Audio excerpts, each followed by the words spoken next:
nome é Eduardo Marques. Um prazer que eu venho mostrar esse vídeo sobre as 20 formas costeiras, né, importantes para a gente aprender, conhecer, né, debater, diferenciar, né, fazem parte do nosso dia a dia, fazem parte da paisagem. Então vem comigo para a gente conhecer, debater um pouquinho sobre isso, ok?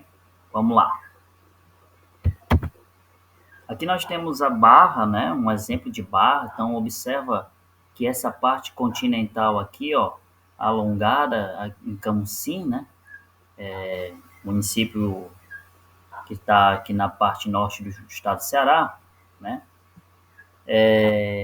Corresponde essa área onde há um banco ou montículos de areia, cascalhos, conchas ou outros sedimentos, total ou parcialmente submerso, né, acumulado por ação de ondas ou correntes costeiras em leitos fluviais ou entrada de estuário. Então, aqui você tem uma área mais de estuário, né, que está relativo a uma zona mais alagada, né, próximo de uma desembocadura de um rio, tá bom?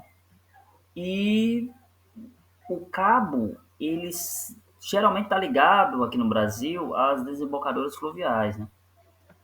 Então, essa parte aqui mais alongada é um cabo, né? E ele geralmente está associado a uma restinga, ok? Aqui nós temos o exemplo de um promontório, né? O promontório, um exemplo aqui do Cidade do Cabo, na África do Sul, é essa porção saliente, essa parte do continente que adentra no mar, né? Ou no oceano, certo? E aí ela tem natureza cristalina ou sedimentar, tá certo? E avança sobre um corpo aquoso, como um lago, um mar ou oceano. O sinônimo de cabo pode ser chamado também de promontório, e o sinônimo é pontão, né? Em inglês a gente chama de headland. Aqui em Camusim nós temos um exemplo de um promontório, né? Uma parte do continente que adentra no mar, né? Geralmente tem rochas ali mais resistentes, que aqui no Camusim nós temos o nome de rocha da formação Camusim, né? Ela é mais resistente e ela acaba capturando, fixando nela areia, sedimento, e aí dá essa feição mais alongada do continente em direção ao mar, né? Então a gente chama isso daí de promontório. A península ela é bem maior do que o promontório, então a península ela tem uma amplitude, um tamanho continental, certo? Então, a península é uma porção de terra cercada por água por quase todos os lados. A exceção é essa faixa de areia, né, de terra, que liga a península ao continente, né, que a gente chama essa faixa de terra de istmo. Nós vamos falar melhor sobre isso lá na frente. A península tem um tamanho bem maior do que o promontório, né? Pode existir países dentro da península, como no caso a Península Ibérica, que nós temos Portugal e Espanha dentro da península, né? Então, entre dois promontórios, nós temos a enseada. Então, veja que nós temos uma ponta litorânea bem aqui, né? Um promontório, pode também ser chamado assim, né? E nós temos a formação de outra ponta. Então, entre duas pontas, nós temos a formação de uma enseada, que é esse arco côncavo do litoral, delineando uma parte do mar que adentra pouco no continente, né? Então veja que ela tem uma forma de meia-lua, tá certo? E na verdade é uma área em que há uma baixa energia de ondas, né? Então existe aí uma pequena erosão, né? Na área entre duas pontas litorâneas, né? E essa área que tem uma baixa energia a gente chama de sotamar, né? Área de sotamar. Aqui nós temos outro exemplo de enseada para ilustrar melhor, né? Guarujá. Então observe aqui esse formato côncavo, né? Esse arco do litoral, né? Aqui em Camusim nós temos também uma coisa interessante, que é essa reentrância, né, essa parte do mar que adentra de forma mais significativa no continente. Então, toda essa área aqui do mar, que adentra mais no continente, a gente chama de baía, tá certo? Então, a baía é maior do que a enseada. Então, a baía, ela consegue ter uma extensão maior, né? Claro que não tem uma convenção para isso, mas a baía, ela consegue ter uma maior área e baías mais estreitas a gente chama de fiord, né? Um exemplo aqui é a Baía de Guanabara, certo? Que tem uma extensão bem maior do que uma simples enseada, né? Então, a Baía de Guanabara ela vai além da faixa de praia, né? Veja que você tem a parte mais branquinha da praia, mas a Baía ela vai além da faixa de praia, enquanto que a enseada ela se limita à faixa de areia, faixa de praia, né? Certo? E aqui nós temos os fiordes que são uma reentrância do mar, né, em direção ao continente. Na verdade, um exemplo de estuário. A gente vai ver melhor sobre o que é o estuário lá na frente, né? Mas os fiordes, eles adentram no continente, é uma área mais estreita, profunda. Veja aqui que é um exemplo na Nova Zelândia, essas cordilheiras de montanha, né? E ladeado por paredes íngremes, certo? Em geral originada por afogamento devido à subida do nível do mar em períodos interglaciais, né? Entre duas eras do gelo. E ocupa aí antigos vales glaciais, ok? O Golfo do México pode aí você confundir com Bahia, né? Mas o Golfo do México ele está delimitado entre duas penínsulas, tá certo? Então o Golfo ele é a parte do mar que adentra no continente, ela é maior que a Bahia, tá certo? E aí, claro, não tem uma convenção, né, para isso, né? A gente está aqui tá fazendo uma divisão por tamanho, né? Então, o Golfo do México ele tem tamanho continental, enquanto que a Bahia tem um tamanho de uma cidade, né? As ilhas ou conjunto de ilhas, que é arquipélago, é uma terra emersa que é circulada por água. Então, nós temos ilhas que pode ocorrer em oceanos, em lagos, mar, mas também pode ter ilhas dentro de rios, né?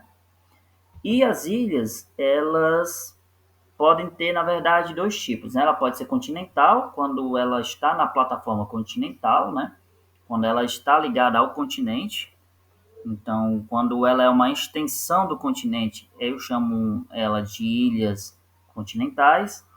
E quando essas ilhas elas surgem lá no fundo do oceano, no assoalho oceânico, eu chamo elas de ilhas oceânicas. O istmo, que na verdade é essa parte de terra que liga dois continentes, tá certo? É interessante dizer que ilha é relativa a insular e istmo é essa parte de terra que liga os dois continentes, tá bom? Como no caso o istmo do Panamá. O túmulo, que é essa parte arenosa, essa areia, né? Que a gente chama também de esporão, né? Arenoso, que liga o continente a uma ilha, tá bom? Então, o túmulo é bem interessante porque ela pode unir a ilha por essa deposição de sedimentos, né? Tem esses formatos bem peculiares. O cordão litorâneo ou cordão arenoso também pode ser chamado de crista de praia, crista praial. E é essa feição de deposição de areia pela ação de ondas de tempestades, que a gente chama de storm wave, certo? Então, uma área de deposição de areia pela ação de ondas de tempestades, nessa deposição pode ser arenosa, com chifra cascalhosa, né? Ela está paralela a antigas linhas de costa, tá certo? E são zonas de progradação, né? São áreas onde há o aumento da faixa de deposição de areia. A praia, né, pessoal, que pode ser delimitada pelo ponto mais extremo, né, onde o mar consegue chegar, que é a pós-praia, e o fundo do mar, está sempre submerso, que é a antepraia, tá certo? Então a praia, ela é essa feição de deposição de areia, tá bom? Então a praia, ela está perimetral ou está sempre adjacente a um corpo aquoso. Então tem praia em lago sim, tem praia em mar, né? E a praia é composta por sedimento inconsolidado, né? E aí essa praia, ela geralmente é arenosa, raramente é cascalhosa ou conchífera.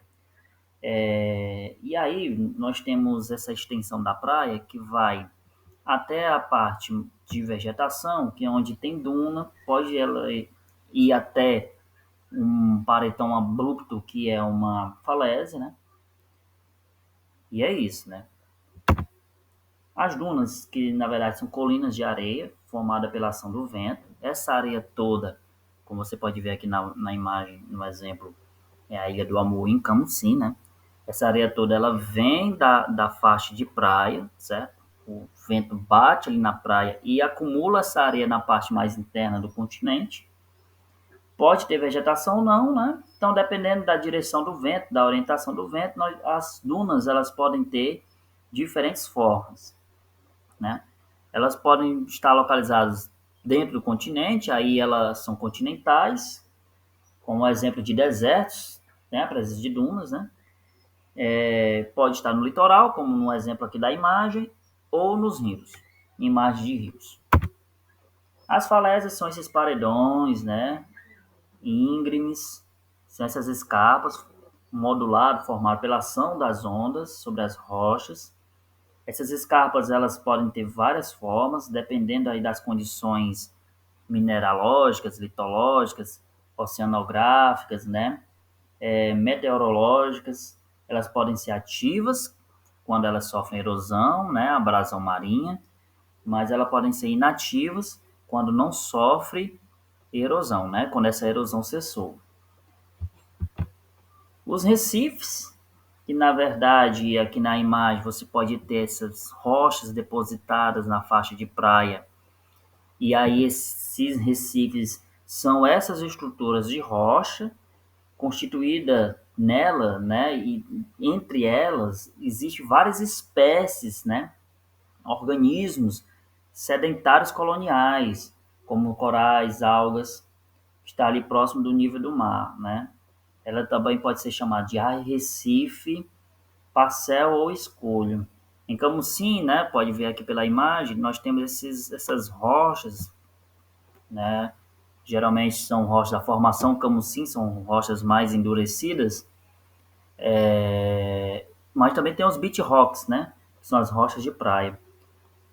E aí, pessoal, nós temos os atóis, né? Os atóis são ilhas ou conjunto de ilhas calcárias, certo? Em forma de anel, como no caso aqui da imagem, o atol das Rocas, no Rio Grande do Norte, encerrando aí uma laguna interna. E essas rochas, elas são compostas por calcários de rochas e algas, de corais também, né? Apoiadas por vezes em vulcões submarinos parcialmente erodidos. Aqui nós temos uma imagem de sistemas de ilhas barreiras e lagunas. Veja que nós temos a laguna, essa parte aquosa, esse corpo aquoso internamente no continente que tem um contato com o mar, né? E essa faixa de areia, né, que são ilhas barreiras, a gente pode associar isso também com cordão arenoso, tá certo? Como a gente viu antes. E as lagunas são essas águas calmas, né? Que estão em uma planície, nessa área mais plana, e em geral ela tem comunicação no mar, com o mar, como você vê aí nessa imagem. Ela pode ser doce ou salgada, né? Dependendo aí do contato com o mar. E aí, pessoal, nós temos um exemplo de lago, né? O lago, ele é um corpo aquoso, né? Mais ou menos tranquilo, as águas, está dentro do continente e está cercado por terra. E aí, um pequeno lago a gente chama de lagoa, né? Então, não tem uma convenção para dizer qual tamanho deve ser o lago, pode ser o lago, né? Considera-se lago qual tamanho considera-se lagoa. Não tem uma convenção, mas a gente entende que a laguna, primeiro, tem esse contato com o mar, o lago já não tem, certo? E a lagoa, ela já é um tamanho menor do que o lago, tá certo? E geralmente está associado a uma área interdunas, né? Interdunares. Então, as lagoas, elas assumem tamanhos mais restritos, né?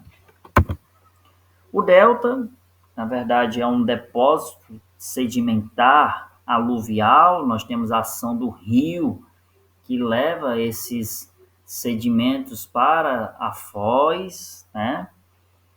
E aí é mais ou menos calma essas águas aí, como no caso do delta do Rio Amazonas, o fluxo hídrico é enorme, né? E em áreas em formas de triangulares, pode ter várias formas, na verdade. Pode ser lobado, pode ser triangular, né? Etc. E aí eles podem ter esse formato mais franjado quando tem a dominação de mar, né? Como no caso aqui, o delta do rio Fly, né? Você tem a presença de uma variação da maré muito grande, né? Que são as mega marés, certo? Que atinge aí acima de 6 metros, né? E aí, por exemplo, no norte do Brasil, nós temos grandes marés, né? Grandes variações de marés. E aqui não, aqui no Nordeste, aqui no litoral do Ceará, as marés elas não são tão grandes, elas assumem ali a 3 metros, né? No máximo, 3,5, 4, batendo aí no máximo 4 metros, né? De altura, e aí você tem uma mesma maré, né? Então, quando a maré ela é predominante, você tem esse formato triangular e essa presença de ilhas, né, de ilhotas na desembocadura do rio. Quando você tem uma ação mais de ondas, você tem uma área mais de deposição sedimentar, né? Então essa parte verde mais claro é toda a área depositada pela ação de ondas. Agora, quando o rio ele é predominante, né, você tem essa presença de vários canais fluviais, né, de rio, formando aqui essas veias, né, de rios. E são falésias, né? Em Camusim, ou falésias não, em Camusim, né? Você tem o exemplo de cúspides ou spits, né? Que são essa parte de deposição de areia, né? Essa parte arenosa que se depositou a partir da ação mais intensa das ondas sobre a praia, né? E aí você tem a ação dos ventos, que acaba agindo para levar a areia para a parte mais interna do continente, né? E aqui você tem uma área de depósito de areia, tá bom? E aí, claro, os cúspides ou spits retratam bem uma área onde quem predomina não são as marés, não são os rios, mas sim as ondas. Já os estuários é essa parte alagada, né? A gente falou dos fiordes, que são tipos de estuário. A gente falou também das áreas de baía, né, com barras, que são exemplos de estuário, né? E aqui nós temos esse exemplo de estuários na Amazônia, que são áreas alagadas, que estão ligadas aos oceanos, e geralmente está relacionado às desembocaduras de rios, né, totalmente afogadas. Então são áreas afogadas, alagadas, né? Existem outros tipos de estuários, como áreas de bacias tectônicas, né? E há também zonas pantanosas costeiras, ok? Que são exemplos também de estuário, que são essas áreas alagadas. Bem, agradeço enormemente a atenção. O vídeo ficou um pouco longo, né? Mas acredito que tenha dado certo essa interação, essa explicação sobre essas formas importantes do litoral, ok? Grande abraço, valeu!